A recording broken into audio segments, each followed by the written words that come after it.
पण अजून एक गाणं किशोर भाऊंसाठी आम्ही गातोय. जर आवडलं तर नक्की त्यांच्यासाठी सगळ्यांनी जोरात टाळ्या वाजवायच्या. तुम्हाला कार्यक्रम आवडतोय का? जर आवडत असेल तर हात वरती करून टाळ्या वाजवा बरं. क्या बात आहे, क्या बात आहे. थँक्यू. पेटून उठलेला भग भगता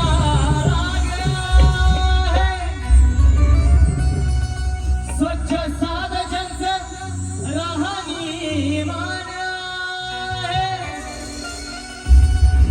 कोमलताई आणि राहुल दादांसाठी शितोळे दादा जीव प्राण आहे. म्हणूनच आपले किशोर दादा शितोळे छत्रपती संभाजीनगरची शान आहे. अरे संभाजीनगरचा असा लिडर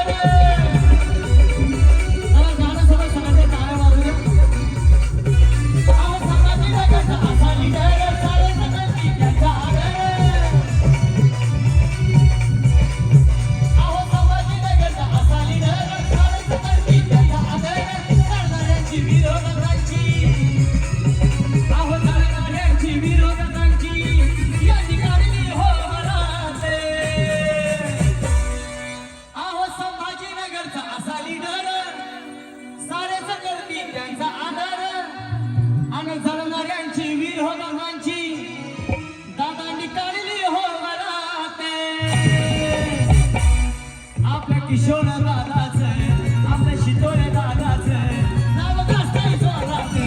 आपल्या किशोर दादाच नाव गाजतंय जोरात.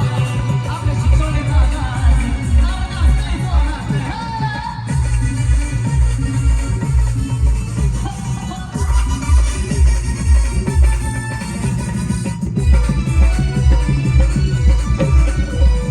आचरण ठेवून या महिलांना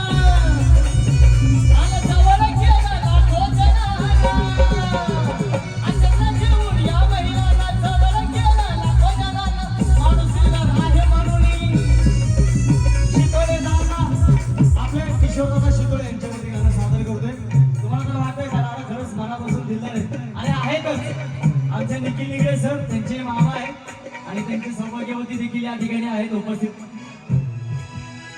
अहो अचानक घेऊन या महिलांना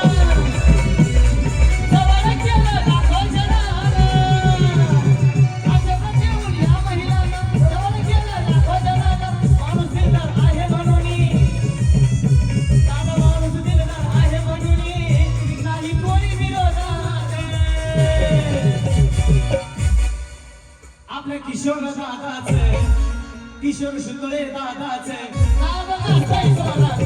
आपल्या किशोर दादाच नाव गाजतंय जोरात. आपल्या शितोळे दादाच नाव गाजतंय जोरात.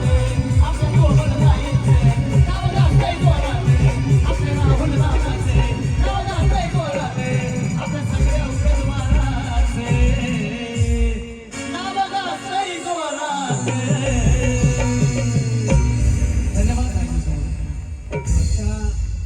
कार्यक्रमाचा पार्श्वगायक गणेश लोटे, एकदा त्यांच्यासाठी पण जोरदार टाळ्या झाल्या पाहिजे.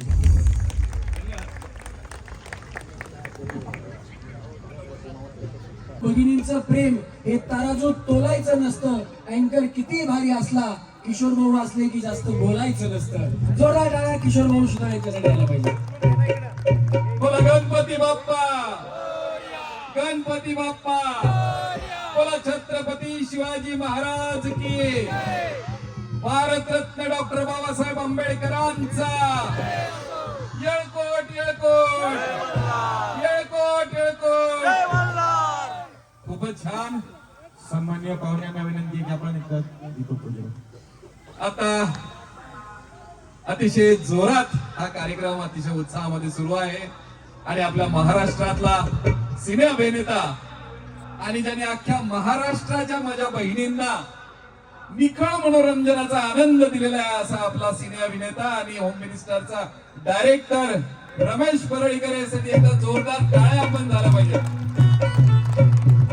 रमेश भैया जिथे जिथे जातो तिथे आमच्या माता भगिनींना इतका आनंद देतो, इतका वेळ भान विसरायला लावतो की सगळेजण छान वाटतोय ना कार्यक्रम. वा रमेश भैया, सगळ्या छत्रपती संभाजीनगरच्या माता भगिनींचा आशीर्वाद तुमच्या पाठीशी आहे. आणि आज हा कार्यक्रम ज्यांच्यामुळे आपल्याला पाहायला मिळतोय असे आपल्या भागाचे लाडके समाजसेवक, तरुण तडफदार युवक राहुल भैया चाबुक स्वार. राहुल भैयाचं वैशिष्ट्य आहे की लॉकडाऊन होता, कोरोना आला होता आणि त्यावेळेला हातापोटावर काम करणाऱ्या आमच्या गरीब माता भगिनींना, भावांना कामगार काम नव्हतं, राशन नव्हतं, अशा वेळेस 10,500 लोकांना रेशन देण्याचं काम आमच्या राहुल भैयाने केलेलं आहे.